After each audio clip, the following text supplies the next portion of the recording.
and this faith journey has produced is peace and joy. And so, God, we enter your gates today with thanksgiving. We are thanking you that we are growing up in faith. We are thanking you that we are becoming and beholding and becoming changed for the time we have spent in your presence.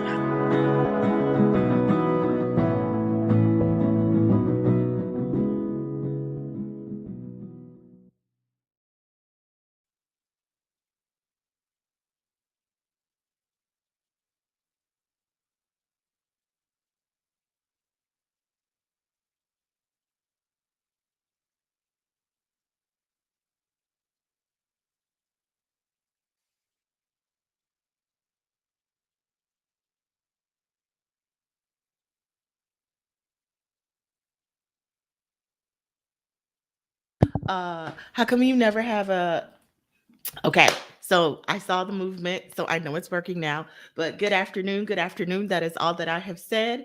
I am shouting out Gary Jones. Pretty much, he watched one of the broadcasts or a couple of the broadcasts. I don't know, but he was like, "Why don't I ever see you with a mic?" And I was like, "Well, I have a mic. You just don't see it in the picture." He was like, "Well, I'm gonna send you one," and lo and behold, he did. And so, if you can hear me, it is because of Gary Jones who sent me this wonderful new mic. So I am saying thank you. Now, if you can see me, it's because of this great web camera that I found on Amazon really cheap. Y'all, let's be clear. If you want tech stuff, I'm not the chick. That's not me. I just know that, you need good lighting and you need a good camera. And according to Gary, a good mic, right? And so now, if the picture appears awesome, okay, in terms of picture quality, because it's nice and bright, that's a thank you Jesus moment, because I am literally just at a different place in my house. My husband is working from home today, this week. He has stuff that's going on with work that allows him to do that. And that means that I could not be in the office because he needed it. And I was like, well, the only other private space with door, well, there's other private spaces with doors, right? But I'm not trying to bring y'all in my bedroom. So I am in a different part of my house, which is naturally nice and bright and light. And so it's just nice. And I am excited and in this moment just grateful because that whole he gives you God supplies all your needs. So he knew that there would come a time where we needed different spaces to do different things. And when he was giving us this home, he did that. Now, enough of my there's no such thing as enough praise to God, but enough of the about me portion. Let's just tell you my name, who I am, why I am here. My name is Lenore Reynolds Jones. Why I'm here is because I have the awesome privilege of being a proprietress of a wonderful kingdom enterprise called Legacy Builders. In that space, I equip individuals and couples with necessary tools and skills to not only leave a lasting legacy, but have a successful and satisfying relationship. I do that in a variety of ways through different services, but I also have coaching programs and one special course. Well, I have more than one course, but one special course that I'm talking about because this is Love Month, and it's a course about how to build a legacy focused marriage, right? Because we talk about, we understand what legacy builds, but how do you build a marriage that is legacy focused, where you are consistently working towards achieving this goal of a legacy for those who come from you and those who come after you? And so that is a course that my husband and I 50 oh wow, it'll be 16 years next month. And in our 16 years, we're giving you the tools and tricks and things that we have learned and experience of ourselves that we know work, that help you keep you focused on track. Now, to learn more about that, scroll your fingers across your keyboard and you're going to type in www.legacybuilders with a Z. That's BUILDERZ, builders.com. There you can claim your free gift, but you can also get more information about me and yes. Then, so with all of that being said, though, about me, that's about the company. This program in particular, though, is because God has let me to know that my business is my ministry. and my ministry is my business. And so I have come to minister in the marketplace. And so often, we act, it's easy to be convinced or to act like there is no Jesus in the marketplace. And the truth is, he only goes where you take him. And so I have taken on the assignment to take him into the marketplace. And so today we are live, and our focus today is encouragement for the day. I had a real, and it's an experience that I've had multiple times in the last couple of days. But here's what happened. I was literally praying for a friend of mine, very close friend, dear to my heart. And she's going through like, and I don't even want to call it a difficult, we church stuff up. So we say she's going through a difficult season or a difficult circumstance. No, it's all of that. It is a difficult season, and it has been that way for a while. It's a difficult circumstance because they're working towards an expected physical, tangible goal. And all of those things are true. However, what is also absolutely true is this understanding, and we talked about it last week, and we've talked about it several times if you've been with me, this idea of seeing what you say. And so while it may be difficult, even in my own life, I have to choose not only what I'm going to believe, but what my response will be. And so I prayed for her this morning because I was praying about a particular result. Literally, I called her name, I made my request, and then my phone rang, and it was her telling me that the very thing I had just prayed about was on shaky ground. And my response to her information wasn't to cry about, oh, I just prayed for this. And what are the odds that as soon as I pray for it, she calls me to say it's not happening? No, I've learned enough that my response was to go into prayer and legit, guys, like I think I had some righteous indignation this morning, and I just gave the devil the business. So have you, here's a question, guys, answer me in the comments. Have you ever prayed and gave the devil the business? Because legitimately, I was just over him thinking that he had power, or thinking that he could undo what God had already done, or somehow make the promises of God not happen. Like, that's not possible. And so literally this morning, while we saw and we heard and we knew the impossibilities, I choose not to acknowledge them, but to acknowledge what God had said. And so as we're talking today about encouragement, the first thing I want to tell you is one of the ways you can encourage yourself if you're in a difficult season, if you are going through a difficult circumstance, or if it's just a mentally challenging moment. Number one thing you can do is repeat what God said and not what you see. It's true. Because and I added not what you see, because what you see doesn't necessarily make it true. Because I think about, and we have talked about, and if you've been in church for any length of time, they have talked about the story of the Battle of Jericho exhaustively. I even did a pretty much a whole live about the children of Israel circling, and I talked to you about, actually, that live was actually me calling out to God to tear the walls down on my family's behalf. That's what I told you it was. And so we have talked about it. But what I want to just pick up today in this little portion is this idea that the people saw the walls, and the walls were real, and the walls were in fact keeping them, at the moment when they were circling it, out of the city. It's not like they imagined this. No, this is really what was happening. And they also had a history where it said that these walls had protected and continued to protect the citizens of Jericho. That didn't, and with those things as true and factual and seen and experienced by the children of Israel, it did not take anything away from the fact that God had told them they would be victorious, nor did it hinder that when they operated in obedience, The same walls that kept them out were the walls that became their entry points in. Because when you read commentary and all of that stuff, it says the walls fell in such a way that they became ramps for the children of Israel to run up into the city. And so, what I'm telling you is, while what you're going through right now is hard, it is difficult. That and it is what you see in front of you, as real as those walls are. It does not in any way detract from what God has said. So while and what you do in those moments to encourage yourself is say what God said and not what you see.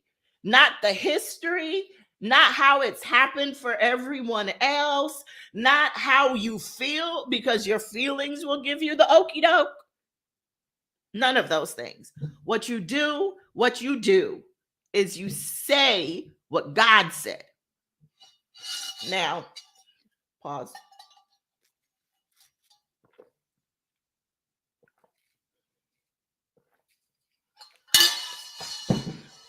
Excuse me. What I don't want is to start coughing, because that has happened, and I'm really trying to, be better about it. But so we've talked about that and this idea. So encouragement 101 is, especially for the Christian, repeat what God said and not what you see. Number 2, we're going to talk about is learning how to filter your thoughts to reflect God's perspective. That's number 2 on encouragement for today. And I only have 3 of them. So once we get to number 3, we're going to say goodbye and wrap this up. But so number 2 is filtering your thoughts so that even your thoughts agree with what God said. And so I'll give you this real, again, I am a conversational processor. I am speak from experience, learn from experience, whether it's my own or others. And so let's go with that. So this idea then is, and I'm thinking about myself, and in my book, yes, Faith in El Shaddai, one of the things I talk about is this idea of cognitive dissonance and how it is that, sometimes everything around you is contributing to the dissonance. But what happens when it's not necessarily things around you? It's really just what's in your head, your own experience. So, for example, and I'm trying to figure out the best example to give. So, let's say that no, God has told you that he will provide for you. This is true. The Bible says that consider the lilies, how they neither toil nor spin, but your Father in heaven provides for them. Will he not provide more for you? As in, and the Bible, it also says, and he shall do what? Supply all your needs according to his riches and glory. So that means that God will take care of you. God is your provider. It's not your job. It's not your business. It's not, your investment portfolio. Not that any of those things are bad, but at the end of the day, those things are tools and resources in the hand of your provider. If none of those things existed, if you lose your job, if the market crashes, if the money turns funny, that does not stop God's provision, because as the source of your provision, he has many other resources that he can use to provide for you. And so we all understand that God is our provider, or at least I hope we do. Then there is the reality of you. Let's say you work, or like me, you're in business, and you have these financial goals that you set for yourself. I need to make, X amount of dollars, because at this point I can handle my responsibilities, I can save, and I can take care and then have something left over for whatever. So let's say you set this number, and month after month you are missing the number. Okay? Just go with me here. Every time you miss the number, there's a thought in your head, and eventually you get to the place where you start questioning whether or not God is actually providing for you, because you're letting external forces determine whether or not your internal God is who he says he is. And that is the idea, where it is in those moments, guys, where number two comes in, where when you have an experience where what you see, it's not just saying what God said, it's also managing your thoughts to ensure that you filter and you focus, and what the Bible says, think on these things. So you meditate on what God has said, and you call your thoughts. That's why the Bible not only says think on these things, but it tells us to take every thought captive to the knowledge of Jesus Christ. And why does he instruct that? Because God knows cognitive dissonance is real. And at the end of the day, your thoughts are a choice. And I can tell you honestly, in my own experience, there have been moments where I'm going through something, I'm doing something, and I'm like, nope, I'm not even entertaining that. I reject it.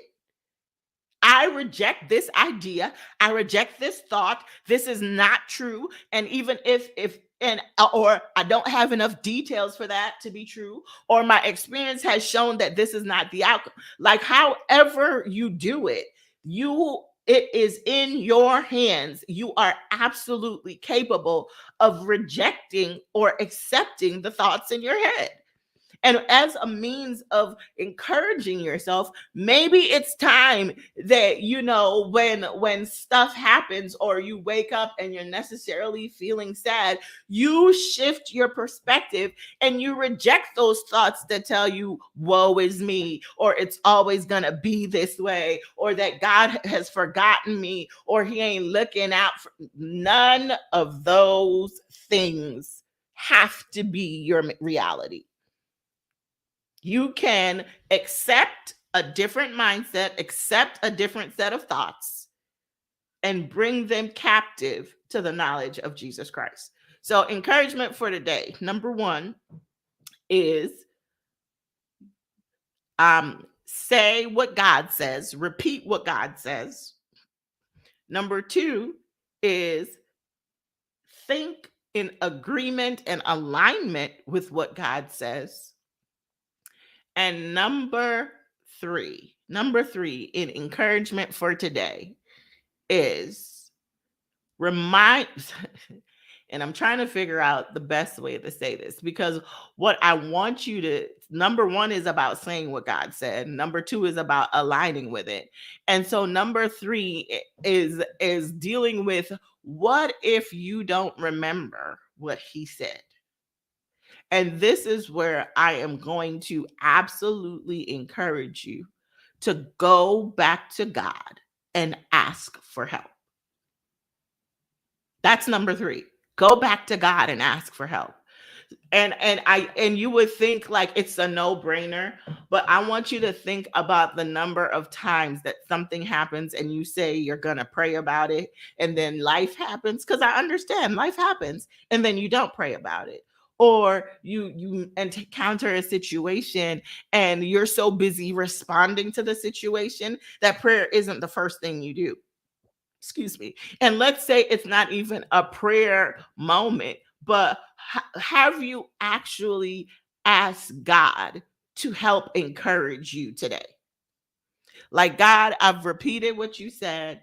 I'm filtering my thoughts and it's still heavy. Can you help me?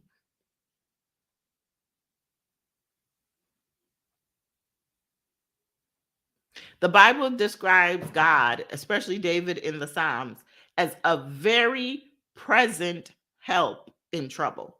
And I think so often we get so caught up in the trouble that we forget his presence. And so as I am giving you, 3 little takeaways for encouragement today, my number 3 is to actually acknowledge his presence in your present circumstance. Okay? Acknowledge his presence in your present circumstance. And if you can't, ask him to show up. Ask him to remind the Bible. And I keep going back to the Bible, which that's my authority book if you haven't figured it out yet. But it says keep asking. And we get into these situations, and as soon as it doesn't change, we stop asking. When the instruction was keep asking. And so I just want to encourage you today that not only are you not alone, because I started with this story about my friend who is going through what she's going through. And she called me. And when she called me, I was already praying for her. And I want you to hear me today that God has assigned someone who, before you call them, they were already praying for you. He has, like when Daniel prayed and fasted for those 21 days, when the angel came to him, he was like God had dispatched the answer the moment he prayed. So it is not that God didn't send the answer. It is not God has not made the provision. It is not the door is not open. It is not the path is not lit. It is that, sometimes you got to take a step because the lights are motion censored, but other times it is that the answer met opposition. And if the answer met opposition, the opposition is not going to stop the answer from getting there. It's just a delay. And so you need to go back to God and ask him to encourage you that you continue to wait until the answer is revealed, until it's fully manifested. Because literally, Daniel fasted until the angel showed up. It may have taken 21 days, but the reality is the angel showed up. And I am here to encourage you and let you know that the answer will show up. God has a perfect batting average. He has never failed. He will never fail. The outcome may not look like you want, and that's okay because we don't understand the way God understands. But he has never failed. And he won't fail you. And so that is my encouragement for you today. I want you to know that you serve a God who you are always on his mind and always in his heart. I want you to know that he doesn't leave you alone. He has himself has promised to be the friend that sticks closer than a brother. And when all the people, the earthly people fail, he will be there. And that's why number 3 is acknowledge his presence in your present circumstance. Because if you can take this moment and acknowledge him, you will find that he is right there with you. And so with that, I want to just encourage you today to just take a moment for God. If this is your moment, so be it. But I'm going to end right here because what I don't want is for you to spend all your time, listening to me and you don't take your time to talk to him yourself. So with that said, I will see you next week. If you would again like to follow me, I ask that you like this broadcast, that you subscribe to the channel, that you share this broadcast on whatever platform you're watching for. If this encouraged you in any way, send me a message. Let me know that, hey, I watched your Midday Manna and I really needed that encouragement, or something you said. Definitely. And of course, I will see you next time for another edition of Midday Manna. Bye-bye.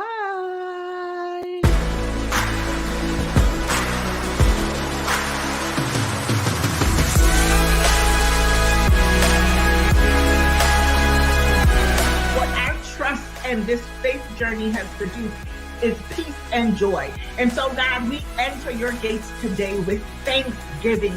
We are thanking you that we are growing up in faith. We are thanking you that we are becoming and beholding and becoming change for the time we have spent in your presence.